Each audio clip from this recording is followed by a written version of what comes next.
दोस्तों अभी बिहार में चुनाव है, तमाम पार्टियां इकट्ठा हुई हैं और सारी पार्टियां मतलब इस बात पे जोर दे रही है कि हम बिहार का विकास करेंगे, हम बिहार का विकास करेंगे, हम बिहार का विकास करेंगे। मैं उन लोगों से, उन पार्टियों से, नेताओं से ही बोलना चाहूँगा कि जब भी विकास करने का टाइम था तुम्हारे पास तो अपनी माँ चुदा रहे थे क्या?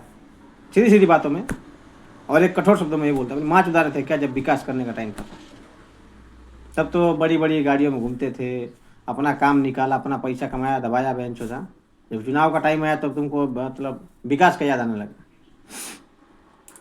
और जनता चूतिया है ही, और नेता भी जनता को चूतिया बनाते हैं। मुर्गा भात खिला के, दारू का बोतल पकड़ा के, पैसा पकड़ा के वोट ले रहे हो, वोट दे रहे हो, तो बहन चो तुमको गांठ तो मनाना पड़ेगा ना। सिंपल सी बात है। बुरा लगे बात को, भले सही लगे, लेकिन हकीकत वही है ना। और एक बात, उसको मर्डर को, दबंग को, जो जिसके ऊपर लूट का, हत्या का, बलात्कार का, डकैती का केस है, उसको तुम बाहुबली बना के बैठे हो।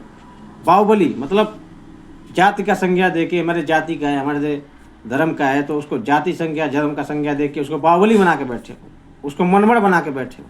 कहाँ से वो तुम्हारे लिए काम करेगा? वो तुम्हारी गांड मारेगा। सिंपल सी बात है।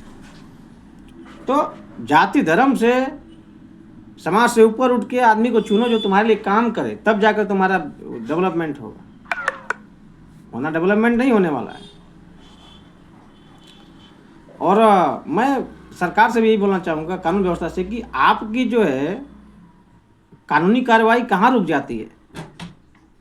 एक छोटा मोटा आदमी अगर कुछ क्राइम करता है तो मारे पुलिस उसको इतना मतलब प्रताड़ित करती है, इतना उसको कठोर करती है, सजा देती है कि लगता है साला कि वो मतलब समझ लिए कि क्या कर दिया उसने। और ऐसे जो हत्यारे हैं, डकैत हैं, बदमाश हैं, उनके ऊपर आपकी व्यवस्था कहाँ रुक जाती? उनको फट से बेल मिल जाता है, तुरंत गए जेल में गए, तो अगले दिन जेल से बाहर आ गए। यानी एक तरह से देखा जाए तो पैसे का राज चल रहा है। तो सर्वोच्च न्यायालय वहाँ लिख दीजिए कि यहाँ पे सिर्फ पैसे का ही राज चलता है। यानी सत्यमेव जयते, जो इसका मतलब था पहले, सदा सत्य की विजय होती है, अब उसकी जगह इसका मतलब लिख दीजिए कि सत्यमेव जयते, यानी कि सत्य वो है कि जो भी मेवा खिलाएगा, कानून व्यवस्था उसी की जय बजाएगी। मतलब तो यही हुआ ना। मामूली सा हेलमेट, और रोड पे गाड़ियाँ चेक करते हैं, हेलमेट और आरसी वगैरह चेक करते हैं पुलिस वाले, तो इतनी मतलब कठोरता से, बदतमीजी से पेश आते हैं लोगों के साथ में।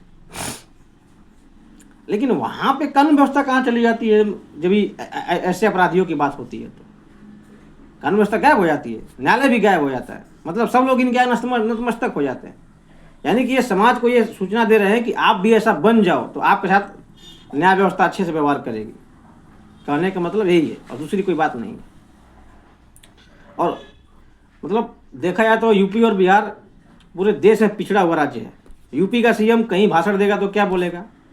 ऐसी कोई बात नहीं करेगा जिसमें नौकरी की बात आ रही हो और फैक्ट्री की बात आ रही हो, कारखाने की बात नहीं, ऐसी कोई बात ही नहीं करेगा। मैं तो यूपी का हूँ, बिहार मेरे से बगल का राज्य है, इसलिए बिहार की बात किया था मैंने, अभी यूपी की बात कर। कहीं भी जाएगा तो उल्टा सीधा बात करेगा, नौकरी की, रोजगार की, फैक्ट्री की, कारखाने की बात नहीं करेगा, क्योंकि वो पढ़ा लिखा नहीं है।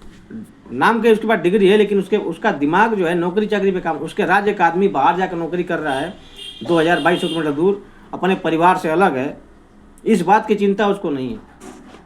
उसको फालतू बातों की चिंता ज़्यादा है, फालतू उल्टे सीधे बात करेगा, जो बिना मतलब का बात करेगा, लेकिन रोजगार की बात नहीं करेगा। और जनता भी इतनी चूतिया, उसको सीएम बना के बैठी है बेंचों को। ऐसे आदमी को लाओ जो, तो मेरे अकेले वोट देने से, नहीं देने से कुछ होगा नहीं। ऐसे आदमी को लाओ जो तुम्हारे राज्य में नौकरी दे, ताकि तुम्हारे घर कोई मरे, जिए, शादी ब्याह पड़े, तुम फटाक से जा सको, आ सको। ऐसा नहीं कि तुमको टिकट लेने में वहाँ तो 5 दिन 10 दिन लग जाए, टिकट लंड भी नहीं मिले, तुम जो लटक के जाओ, फटक के जाओ, रास्ते में तुम भी जो कचरा के मर जाओ साहब। ऐसी कंडीशन में तो सरकार चुतिया बना रही है, तुम चुतिया बन रहे हो। सरकारें चेंज करो, जरूरी है, क्योंकि यूपी बिहार में नौकरी चाहिए, मतलब चाहिए। कब तक आदमी यार दूसरे राज्यों में नौकरी करता रहेगा? बताओ मेरे को जरा। जवानी बीत गई, बुढ़ापा बीत गया, बहन जो साल में एक बार, 2 बार घर जाओ, क्या मतलब है पैदा होने का? बहन बताओ मेरे को। आदमी पैदा होता है, परिवार में रहे, खाए पिए, अपना सुकून से मरे, कोई दिक्कत नहीं। अभी यहाँ आदमी मर जाए, यूपी बिहार का आदमी, तो उसका बॉडी पहुँचाने में 2 दिन लग जाएगा बहन। क्या मतलब है उसका? तो ऐसी सरकारों को वोट देने से क्या फायदा जो आपके लिए नौकरी रोजगार की व्यवस्था नहीं कर सकते। अभी समय है, चुनाव आएगा, यूपी में चुनाव 27 में आएगा, बिहार में चुनाव अभी आएगा। समझ जाओ, चेंज करो सरकार को, ऐसी सरकार लाओ जो आपके लिए काम करे, आपके लिए ही काम करे। सिंपल सी बात है, चाहे जो कोई भी हो।